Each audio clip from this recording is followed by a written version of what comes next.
Hi, and welcome. You're listening to the X22 Report. My name is Dave, and this is episode 786B, and today's date is October 8th, 2015, and the title of this episode is FBI Wants Everyone's Face and Fingerprints in Their Database. Let's get into the economic collapse, political, and geopolitical news. Now, certain different agencies in the U.S., they have been set up to basically cover up crimes, not for the people, cover up crimes for the U.S. government, spy on the American people, blackmail judges, blackmail government employees, and we know there is a huge movement into creating databases and getting everyone's information. And we see with CISA, where they want corporations to spy on the American people, pass that information along to the government,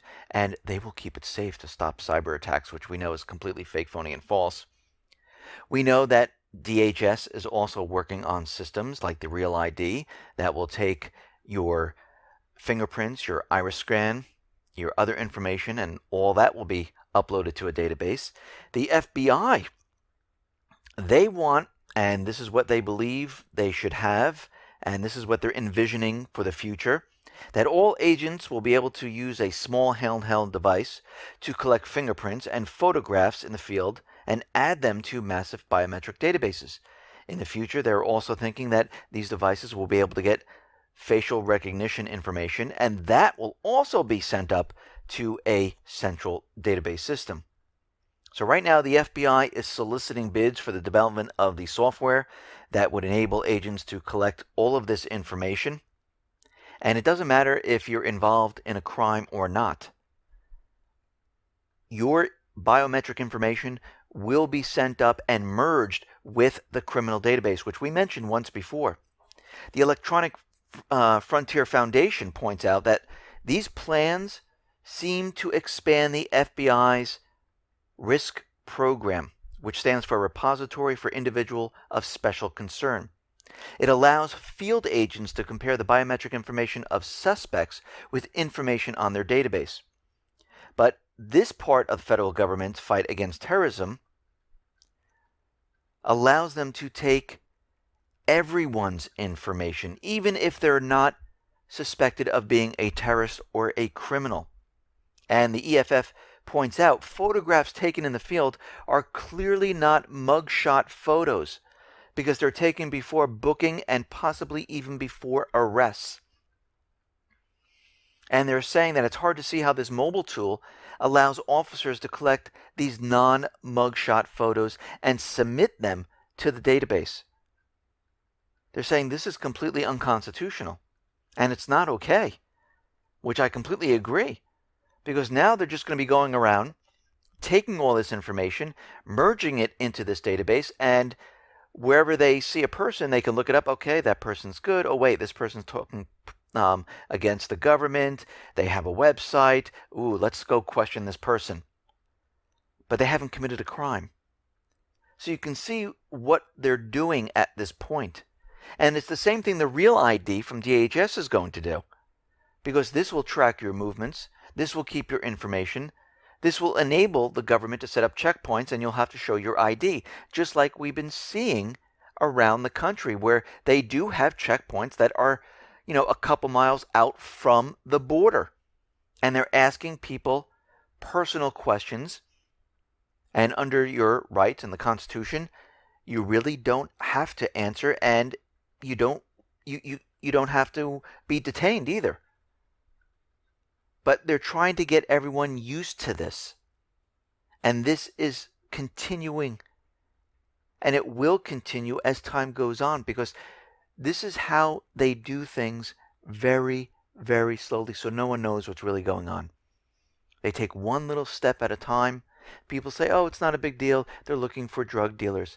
Then they move the checkpoints out a little bit. Okay, now they're in the middle of the states. Okay, but they're still looking for, and before you know it, it's on every single state, on every single border. Pretty soon, the handheld devices with the FBI will then be brought into schools, and every child and every person will be photographed, fingerprinted, and all their information stored into a database. They are doing this slowly but surely. And before you know it, this whole entire country will be a police state. Now, out in Ukraine, we see the U.S. just approved the National Defense Authorization Act for 2016. And basically, this goes completely against the Minsk agreements. The U.S. Senate approved the draft of defense spending in 2016 fiscal year that allows the Pentagon to provide $300 million to Kiev in military assistance.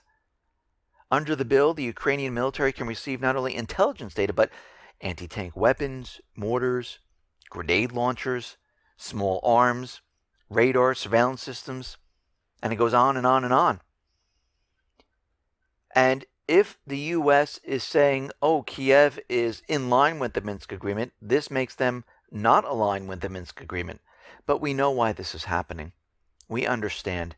The U.S., the U.K., other nations are in there training their armed forces, supplying them with lethal and non-lethal weapons. Because eventually, when this Minsk ceasefire agreement expires the end of this year, they're going to try to push an offensive. And one way they can do this is with some type of false flag. Now, who knows, with everything that's going on around the world, we might not even get there. Because they are pushing war everywhere, provoking everywhere. And we can see they're ramping up their forces. NATO right now is saying, you know something? We might need to stay longer in Afghanistan. The U.S. has said it now. Afghanistan says it right now. And it's going to be way past 2016. So they want to bring in forces, keep the forces there. And like I said, they are never leaving this area. Not with the poppy fields, not with the oil, lithium, copper, not with China and Russia there. It's in a strategic location. They are never leaving this area, especially with war on the horizon. They're even bringing in North Korea at this point. The United States government believes North Korea has the capability to launch a nuclear weapon against the U.S. homeland. And the U.S. officials are out there. Admiral Bill Gortney, commander of the U.S. Northern Command and the North American Aerospace Defense Command, says, we are ready for North Korea. Remember, a think tank was handing a plan off to the U.S. government on how to have regime change in North Korea and what type of troops it would take to do this. But we see what's happening at this point.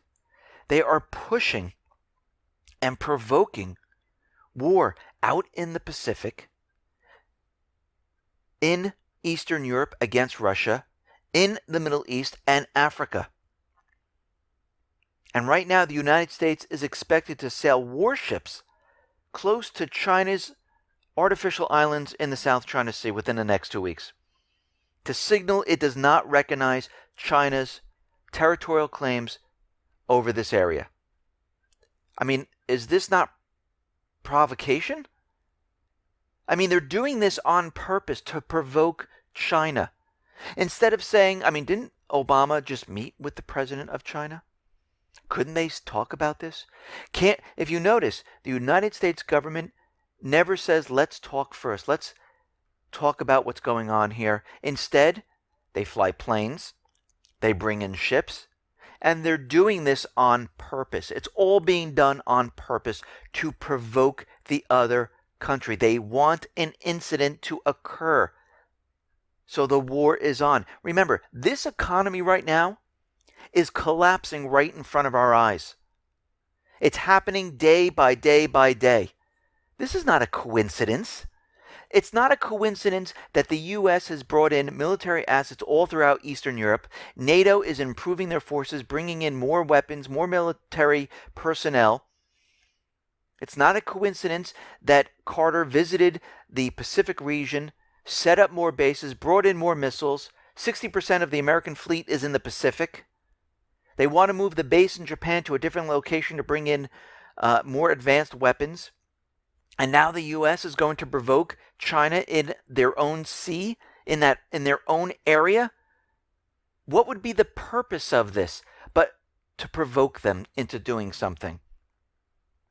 This is what the U.S. is doing right now. This is their agenda, to get the war started. Britain is going to send troops to the Baltics in show of force against Russia, to say, you know something, we can't be pushed around. Now, why would they do this? What has Russia done? Think about it. You mean because they're going after the real terrorists? Because they messed their plans up in the Middle East? In Syria? This has been planned, and now they're executing the plan to start World War III.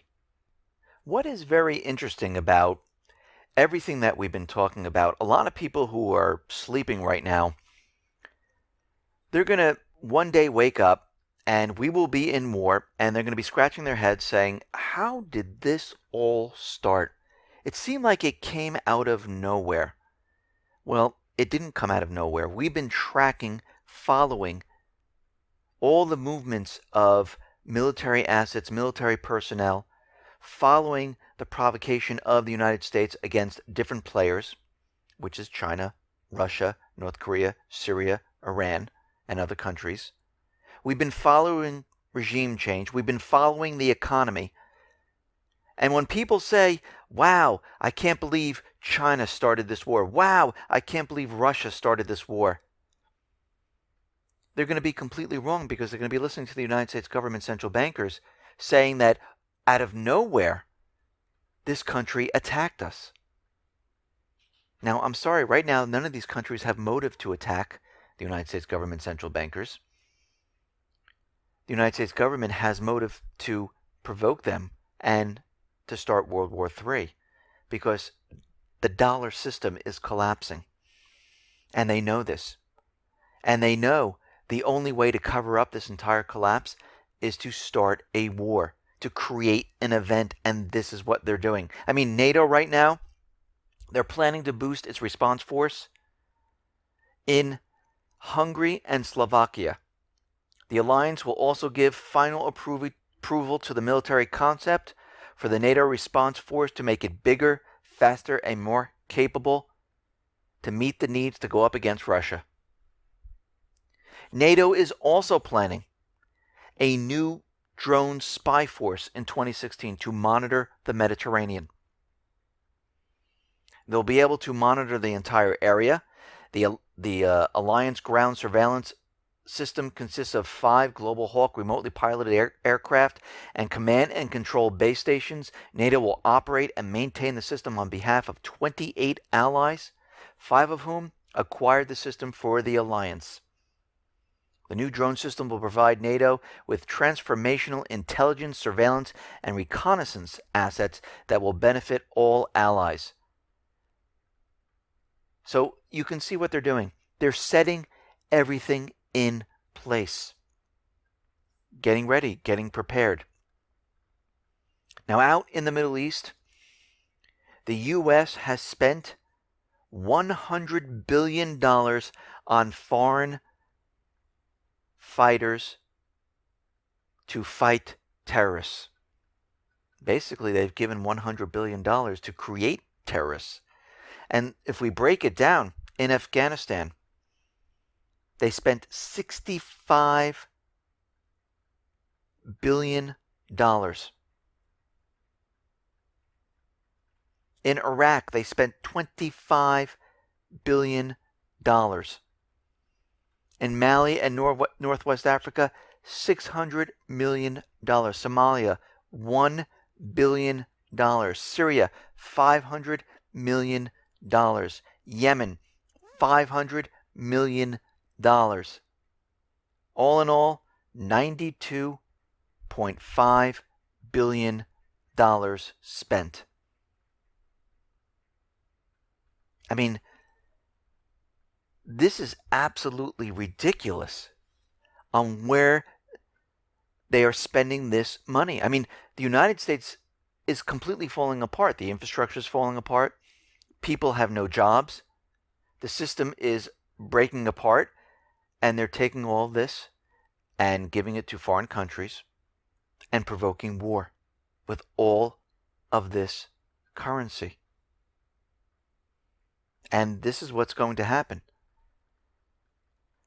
We know that Russia fired missiles from the Caspian Sea, hit targets in Syria.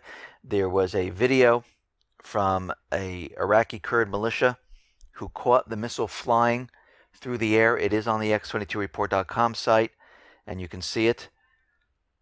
And right now, U.S. is claiming that Russian missiles failed. They crashed in Iran.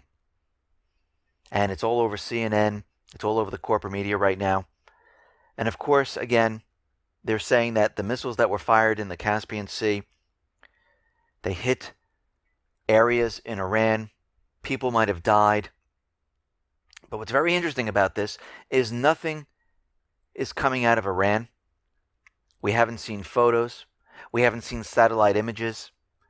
We just have to take the U.S. government central banker's word for this.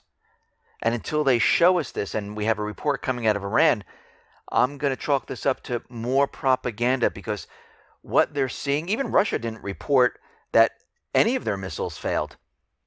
So what they're doing right now is they're using a lot of propaganda because they're getting nervous, because they're seeing how good the weaponry is of Russia, and they're bringing out more and more weapons and testing them in real combat.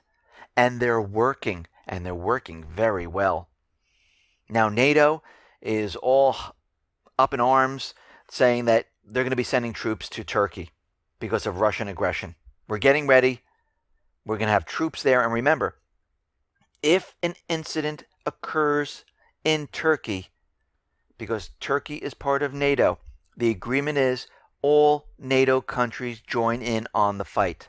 So if something happens on the border here, this could spark World War III, and it looks like this is what they're setting this up to do. Now, of course, they're using a lot of propaganda. They're trying to use it to say, oh, Russia's hitting the wrong targets. They're not hitting the Islamic State. Their missiles don't work. Their equipment doesn't work. They're doing whatever they possibly can to play this down at this time. But at this point, NATO defense chiefs are meeting about Russia at this point. We're seeing a lot of emergency meetings taking place over Syria because they don't know what to do. And when you back the U.S. government central bankers into a corner, they're going to resort to a false flag. And they're already giving us indication that there's going to be one coming, especially with the FBI stopping this group who was giving nuclear material to the Islamic State, and they have ties to Russia. So you can see where they're headed with this. Now, the Free Syrian Army spokesman came out and said, you know what? We're no longer fighting the Islamic State. Our goal right now is to go after Assad. Well, they were never fighting the Islamic State. They were all part of the same team. The U.S. just had two different proxy terrorist groups, one called the Free Syrian Army and the other one called the Islamic State. Most of them went into the Islamic State. So there's a very small Free Syrian Army group. Actually, nobody can even locate them at this point. Syria is saying, listen, if Russia wants to put bases in Syria, they are open to it. Moscow has not requested this, but Syria is saying we are open to Russia having bases on their land. Russia right now is wondering whose side the U.S. is on. Are they against the Islamic State, or are they supporting the Islamic State? Well, we know exactly what's going on here. We know the U.S. supports the Islamic State because they would have been right out there with Russia, with Syria, saying, okay, this terrorism, this is awful. We need to get rid of this. But guess what? They're not doing that. They're staying in the shadows, and they don't know what to do because their proxy army is being destroyed at this time. It looks like Russia has uncovered a training camp in Afghanistan. There are several camps operated by the Islamic State, the proxy army for the United States government central bankers, and the trainers are English-speaking and British-speaking citizenship. Not really a surprise. And they're training people from Central Asia and some regions of Russia. So basically, they reach out to all the different areas, and that's one of the training camps. They had one in Jordan, one in Turkey, and they bring people in to train. And what's very interesting, remember the FBI was out there telling us how hundreds of thousands of people were flocking to the Islamic State? You notice how that completely died down once Russia was in Syria, destroying the Islamic State, and everyone has learned that the Islamic State is not a terrorist group. They're a proxy force for the United States government central bankers. If you notice, the FBI is not out there claiming this anymore. They've kind of tamped this down. So once again, that is false. So all of this, when we go all the way back, is one complete lie. Now, Martin Armstrong, he is saying that we have hit the tipping point on October 1st. Armstrong's war cycle models are converging, suggesting that not only will we see an expansion of international conflicts, but civil unrest will begin to spread everywhere. The unleashing of Russian firepower in Syria in support of the Syrian government came precisely on the day of the economic confidence model that his model showed. He said, number one, civil unrest that leads to revolution. Number two, international war. These things are going to happen starting in 2016. I mean, think about what he's saying at this point, which we've been talking about for a long time. Riots in the street, an economic collapse, people angry, upset, turning towards their government saying, we can't do this anymore. We need to remove the central bank. We need to remove the governments. The government, on the other hand, pushing war across the world,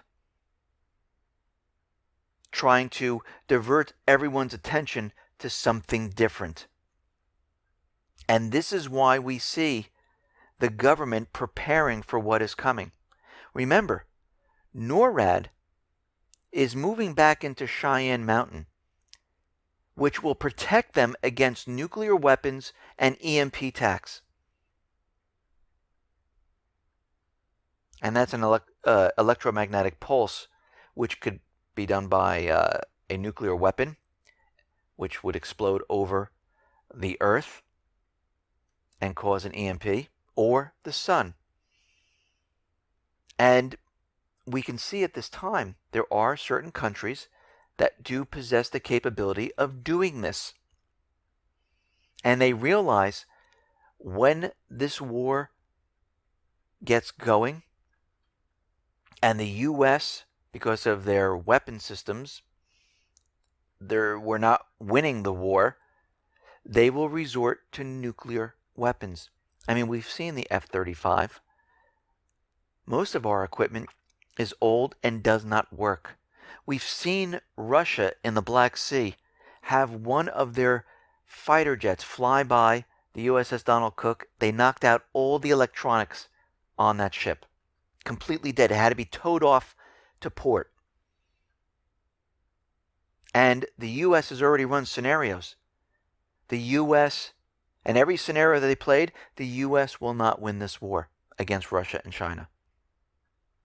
And this is where we're headed, people. This is the path the U.S. government central bankers want us to go down. They want us to follow them into war. But the only thing is, they're going into their bunkers. They want everyone else to fight it for them. And what do they get out of this? Well, they get a reduction in population, which they want. They get to restart the system. And they get to rewrite the Constitution, the rights of the people, and everything else. This is their game. This is what they're planning for. And we need to stop them. We need to spread this to everywhere. We need to wake as many people up as we possibly can.